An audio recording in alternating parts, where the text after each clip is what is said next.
बिस्मिल्लाहिर्रहमानिर्रहीम। हर मुसलमान जानता है कि बिस्मिल्लाह शरीफ हर अच्छे काम को शुरू करने से पहले हदीस पाक में है कि बिस्मिल्लाह शरीफ पढ़नी चाहिए। अब इसके क्या फ़वाइद हैं, कभी हमने इसकी तरफ तवज्जो की है कि बिस्मिल्लाह शरीफ के फ़वाइद क्या हैं। अगर हम बिस्मिल्लाह पढ़ लेते हैं तो हमें क्या फ़ायदा मिलता है। एक तो मज़हबी अंसर है कि सवाब मिलेगा, बिस्मिल्लाह शरीफ पढ़ेंगे तो अल्लाह ताला बरकत डालेगा। ये चीज़ें तो बजाय हर मुसलमान इस पर ईमान रखता है, लेकिन कुछ ऐसे फ़वाइद हैं कि जो बिस्मिल्लाह शरीफ पढ़ ली जाए तो वो हासिल होते हैं, बंदा हैरान रह जाता है।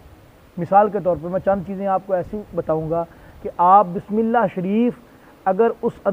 हवाले से पढ़ेंगे तो इंशाअल्लाह अज़ीज़ आपको ऐसे दुनियावी फ़वाइद भी मिलेंगे कि आप हैरान रह जाएंगे। मिसाल के तौर पे एक बंदे के सर में दर्द होता है, दर्द शकीका है या पूरे सर का दर्द होता है, और वो बड़ी बार दवाइयाँ ले चुका है, कोशिश कर चुका है, उसके सर का दर्द ठीक नहीं होता। तो अब रोज़ाना सुबह फजर की नमाज़ पढ़ने के बाद वो किसी से कह दे कि अपनी शहादत वाली उंगली के साथ मेरे माथे पे बिस्मिल्लाह शरीफ लिख दो, बिस्मिल्लाहिर्रहमानिर्रहीम। तो शहादत वाली उंगली के साथ अगर माथे पे बिस्मिल्लाहिर्रहमानिर्रहीम लिख ली जाएगी तो उसका जितने सालों पुराना दर्द है वो ठीक हो जाएगा। इसके बाद आप बिस्मिल्लाह शरीफ पढ़ें और किसी चीज़ को अल्लाह के सुपुर्द कर दें, आप उसको खुला छोड़ के चले जाएं, आपकी वो चीज़ कभी चोरी नहीं होगी। यानी कि ये इसका इतना बड़ा फ़ायदा है। और फिर एक तो मेरा ज़ाती जो है ना वो प्रैक्टिकल है जो मैं आपको बताता हूँ कि एक बार मैं कहीं पे सफ़र कर रहा था तो बस के इंतज़ार में मैं खड़ा हुआ था,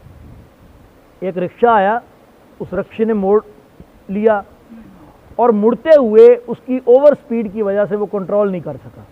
अब मैंने ये सुना हुआ था कि अगर बिस्मिल्लाहिर्रहमानिर्रहीम पढ़ लिया जाए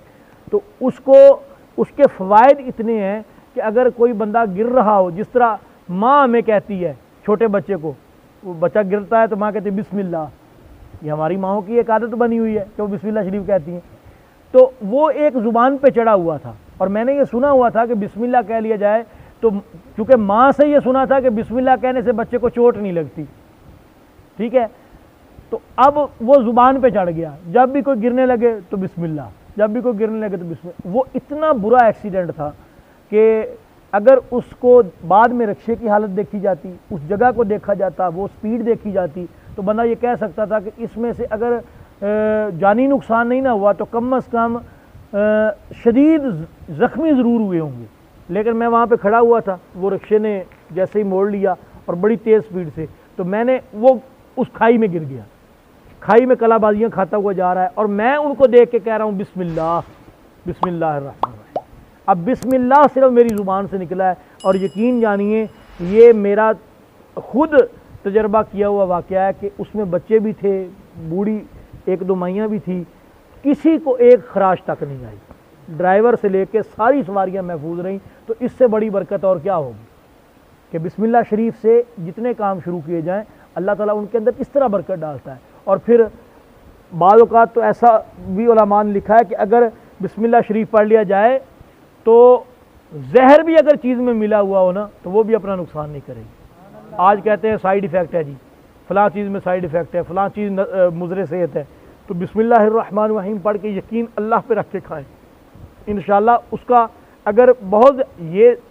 अब शरीयत ने ये तो नहीं कहा कि मुज़र चीज़ों को जानबूझ के खाओ, हमने रब को तो नहीं आजमाना कि एक चीज़ मुज़र है हमने खानी है, इस चीज़ में नशियावर चीज़ मिली हुई है, ज़हरलू चीज़ मिली हुई तो हमने खानी है। लेकिन बाज़ औक़ात ऐसी बेहतियाती हो जाती कि बंदे को मालूम नहीं होता,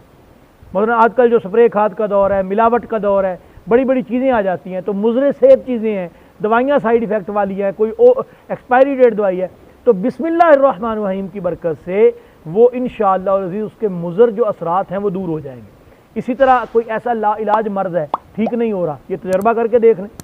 आप रोज़ाना 21 मरतबा पानी पे फूंक मार के उस मरीज़ को पिलाते रहें, इंशाअल्लाह इतना फ़ायदा लाखों की दवाइयों और इलाज से नहीं होगा जितना बिस्मिल्लाहिर्रहमानिर्रहीम की बरकत से हो जाए। हाँ जी, तो ये इसके बेशुमार और भी फ़वाइद हैं, अगर बयान किया जाए तो ये इस एक नशिस्त में बयान भी नहीं हो सकते। तो बहरहाल ये चंद फ़वाइद थे, इसलिए हर अच्छा काम करने से पहले बिस्मिल्लाहिर्रहमानिर्रहीम पढ़े, हर जो है वो आदत बना लें, अपनी ज़िंदगी का मामूल बना लें कि आपने कोई भी अच्छा काम करना है, आपको किसी भी काम को इब्तदा करनी है तो आपने बिस्मिल्लाहिर्रहमानिर्रहीम पढ़ना है। और इंशाल्लाह इसके फ़वाइद, इसकी बरकतें आपको दुनिया के अंदर नज़र आएंगी।